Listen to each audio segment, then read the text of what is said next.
life, as I knew it, changed the day I met Daniel. It was a whirlwind, an unexpected storm of emotions that swept me off my feet. I, Emily, had always considered myself level-headed, especially when it came to matters of the heart. But Daniel, with his easy smile and a heart as vast as the ocean, made all my reservations vanish like mist under the morning sun. I remember walking into that quaint little coffee shop downtown, the one with the mismatched chairs and the strong aroma of freshly brewed coffee. It was a Tuesday, mundane in every aspect, until my eyes found him. He was sitting by the window, lost in a book, with the late afternoon sun casting a golden halo around him. Our eyes met, and in that split second, something shifted within me. "Is this seat taken?" I asked, gesturing to the chair opposite him. My voice sounded steadier than I felt. He looked up, his gaze piercing yet warm, and shook his head. "Not at all. Please, join me." That was the beginning of everything. We talked for hours, about everything and nothing. Daniel was an enigma, a blend of old-world charm and modern sensibility. He was passionate about his work in environmental law, fighting tirelessly for the underdog, and his eyes sparkled whenever he talked about his dreams of making the world a better place. Sophia came into the picture much later, but in those early days, it was just Daniel and me against the world. We moved from friends to something more with the kind of ease that scared me. I had never fallen so hard, so fast. I never believed in love at first sight, Daniel confessed one evening as we walked along the riverbank, the city lights reflecting off the water like a myriad of fallen stars. I laughed, my hand finding his. Neither did I. Yet, here we are. Here we are, he echoed, pulling me closer. His voice was a whisper against my hair. "I can't imagine my life without you in it." Those words, so simple yet profound, sealed my fate. I fell for him, completely and irrevocably. Our whirlwind romance was the kind poets wrote about, the kind that, in the back of my mind, I feared was too good to last. But as all whirlwinds do, ours settled. We found comfort in the routine of domestic life, our love a steady flame rather than a blazing inferno. Sophia entered our lives around this time, her flair for the dramatic a stark contrast to our quiet existence. But little did I know, the real storm was yet to come. As the novelty of our whirlwind romance gave way to the rhythms of everyday life, Daniel and I found solace in the predictable. We settled into our roles seamlessly, like actors in a well-rehearsed play. I continued to climb the ladder in finance, my days a blur of numbers and negotiations. Daniel, with his unyielding passion for environmental advocacy, found new battles to fight, his determination as infectious as ever. It was during this comfortable lull that Sophia became a permanent fixture in our lives, her presence a constant reminder of the world beyond our bubble. Sophia, with her larger-than-life persona and a laugh that filled the room, brought an energy that was both exhilarating and exhausting. She worked in finance too, but where I saw numbers as a puzzle to be solved, she saw them as a game to be played. Our professional worlds overlapped, but our philosophies could not have been more different. One evening, as the three of us sat around the dining table, a sea of takeout containers between us, the conversation took an unexpected turn. "Daniel, you're too idealistic," Sophia said, her tone teasing, but with an edge. "Saving the world is a noble cause, but at what cost? You need financial backing to make a real impact." Daniel's eyes met mine, a silent question lingering in their depths. I knew he was wondering if I shared Sophia's viewpoint. I took a deep breath, choosing my words carefully. "Sophia, there's more to life than just money," I said, hoping to bridge the gap between their contrasting views. "What Daniel is doing is important. He's fighting for the future, our future." Sophia laughed, a sound that seemed to fill the room. "Emily, my dear, you're as idealistic as he is. But, let's not forget, it's the financial world that keeps everything moving. Without it, dreams remain just that, dreams." The conversation shifted soon after, but the tension lingered, a precursor to the storm brewing on the horizon. It wasn't long before Daniel's parents, with their old-world expectations and traditional values, moved in with us. The shift in our home was immediate and palpable. Privacy became a luxury, and the once peaceful atmosphere was now charged with an undercurrent of tension. Daniel's parents, steeped in their ways, viewed me as an outsider, a fact they did not bother to hide. Their presence strained our relationship, turning minor disagreements into full-blown arguments. One particularly tense evening, as we all sat around the dinner table, Daniel's father made a comment that would forever change the course of our lives. "This house is for family only. Outsiders should leave," he declared, his voice cold and unwavering. To my utter shock, Daniel echoed his father's sentiments. "He's right, Sophia. We have our ways." The room fell silent, the weight of his words crashing down on me like a tidal wave. I looked at Daniel, searching for any sign of the man I fell in love with, but found none. In that moment, I realized that the shift had been happening all along, slowly eroding the foundation of our relationship. "Okay," I said, my voice steady despite the turmoil inside. "If that's how you feel." That night, as I packed my bags, my heart was heavy, but my resolve was strong. I knew I had to leave, to find my way back to myself. The financial ties that bound me to Daniel and his family were severed with a few clicks of a button, a poetic end to a chapter that had once promised so much more. As I stepped out into the cool night air, my future uncertain but my spirit unbroken, I realized that this was not the end of my story, but the beginning of a new chapter. The morning after I left, the world seemed unusually quiet, as if holding its breath. I sat in a small, sunlit cafe, a stark contrast to the turmoil within me. My hands wrapped around a cup of coffee, its warmth a small comfort against the chill of uncertainty. I had left behind not just a home, but a life intertwined with Daniel's and, by extension, his family's. The reality of my decision weighed heavily on me, but beneath that weight was a burgeoning sense of liberation. I had expected anger, perhaps even a desperate plea for me to return, but the silence from Daniel was deafening. It wasn't until late afternoon that my phone finally broke the silence, vibrating with an urgency that mirrored the chaos I had unleashed. "Emily, what have you done?" Daniel's voice was frantic, a cocktail of confusion and disbelief. I took a deep breath, steadying my nerves. "I did what you asked. I left." "But why the accounts, Emily?" "My parents, they're panicking. Everything's frozen." "What happened?" His question hung between us, a testament to the distance that had grown. It was not just physical but emotional, a chasm widened by unspoken truths and unacknowledged grievances. "Daniel, your father was clear. I was an outsider, remember? I managed those accounts, your parents' finances, on the understanding that I was family. But last night, that notion was quite thoroughly dispelled." Silence followed, heavy and laden with realization. I could almost hear the gears turning in Daniel's head, the pieces of the puzzle clicking into place. "Emily, please.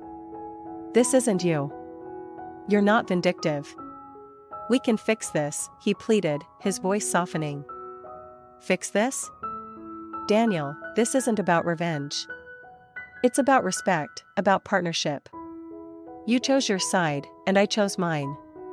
It's time both of us lived with those choices." I ended the call, the finality of the moment settling over me like a cloak.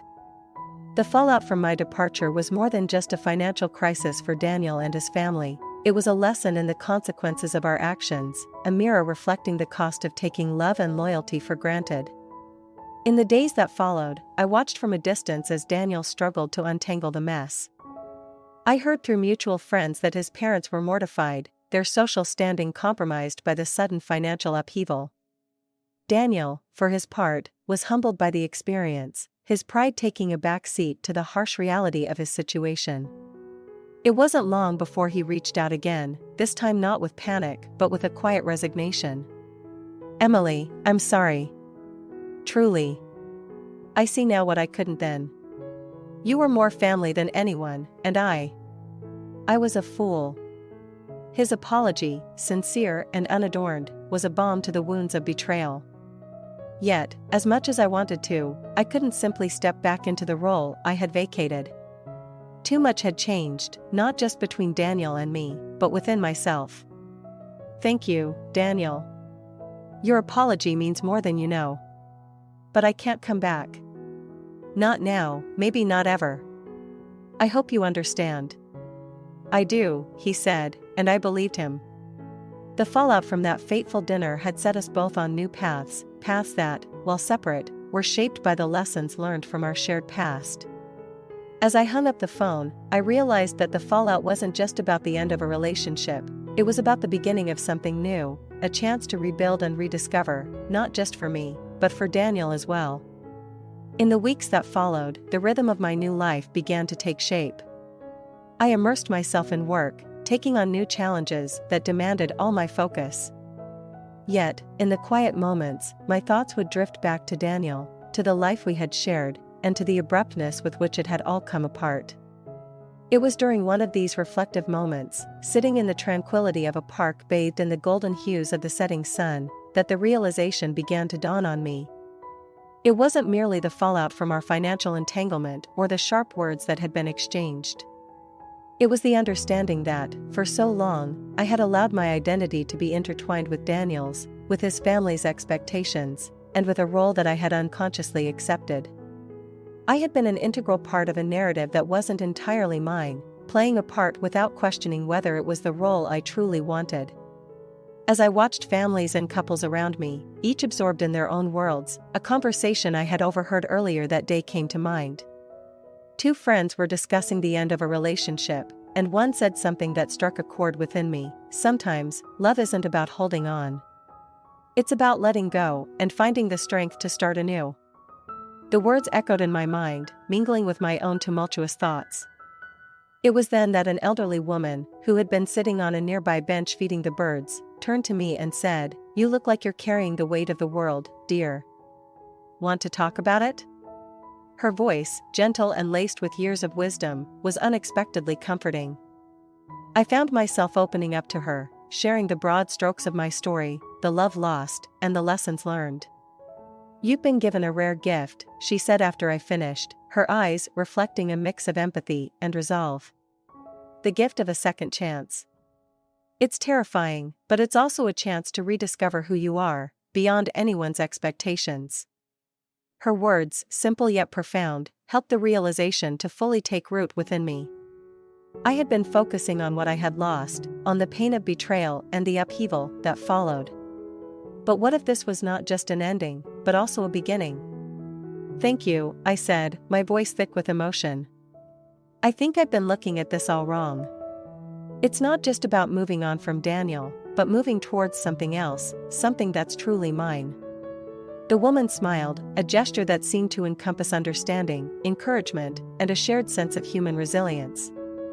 "Exactly, dear. It's your story now. Make it one worth telling." As I left the park that day, the weight I had been carrying felt lighter.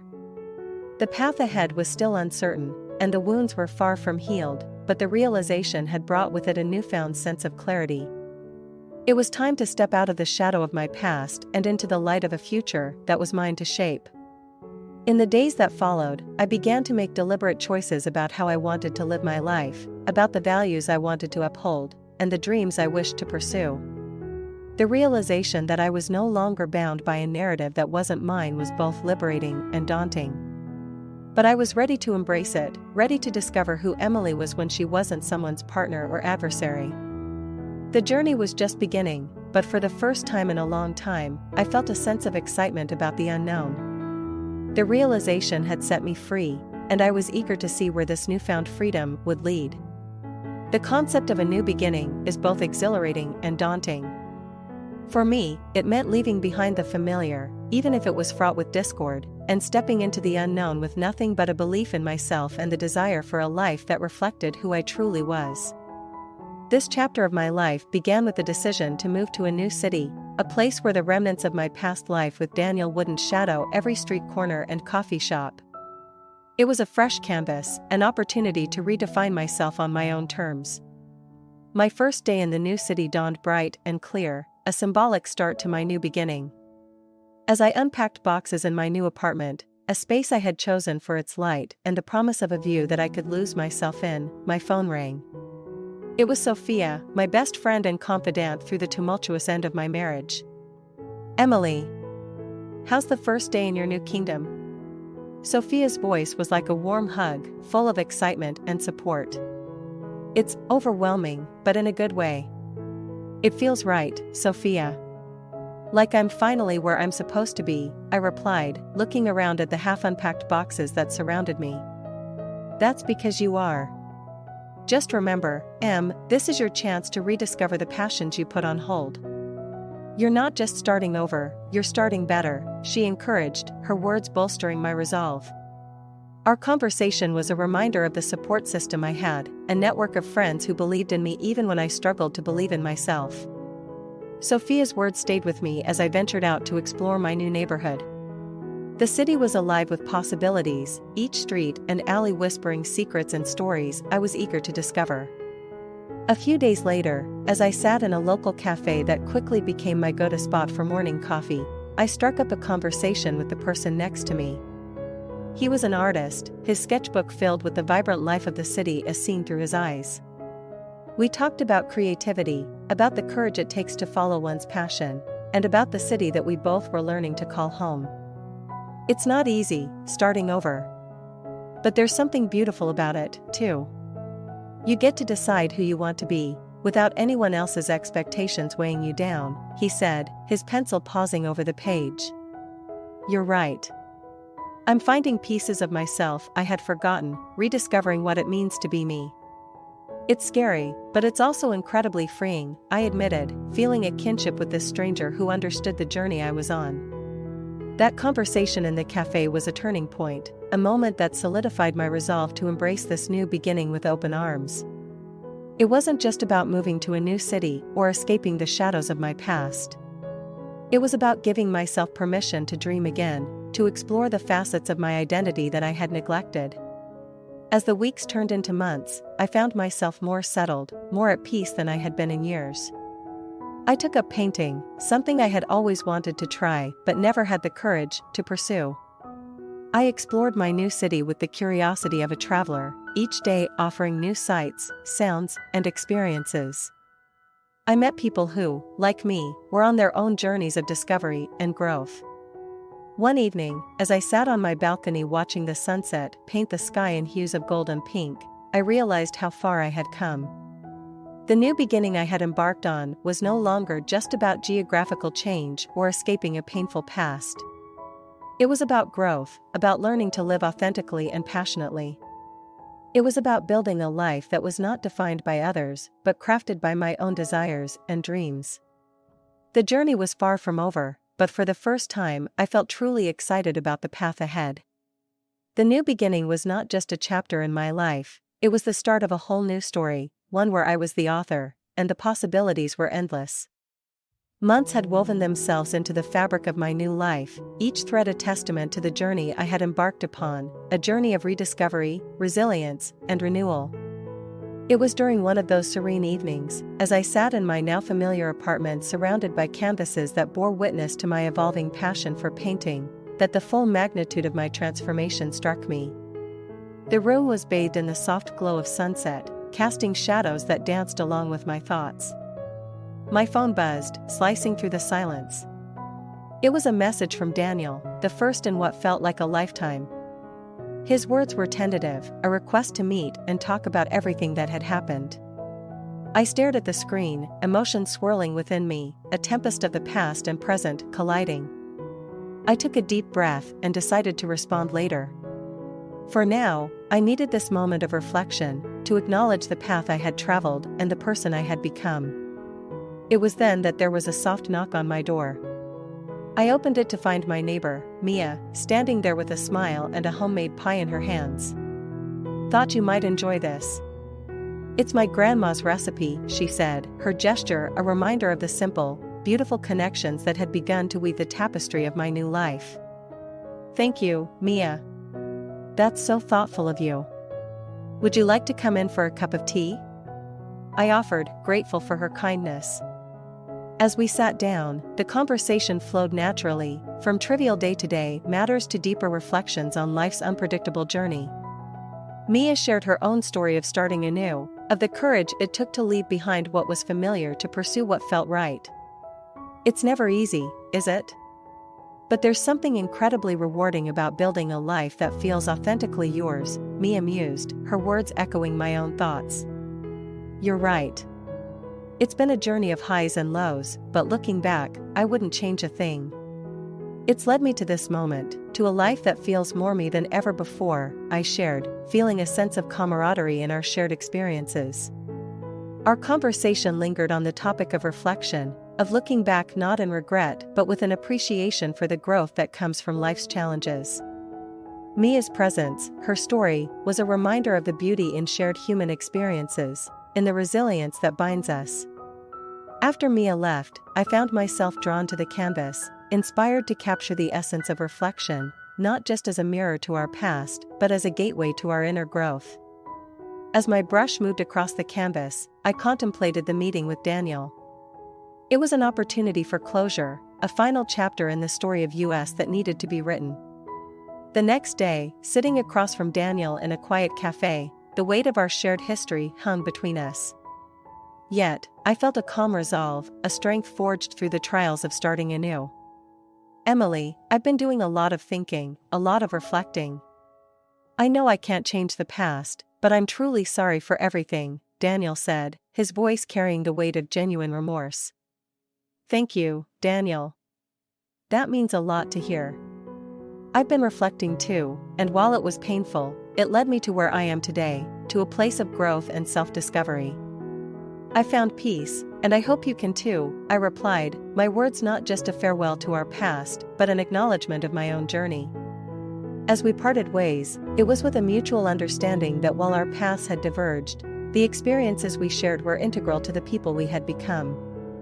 Reflection, I realized, was not just about looking back, but about acknowledging the lessons learned and the strength gained along the way.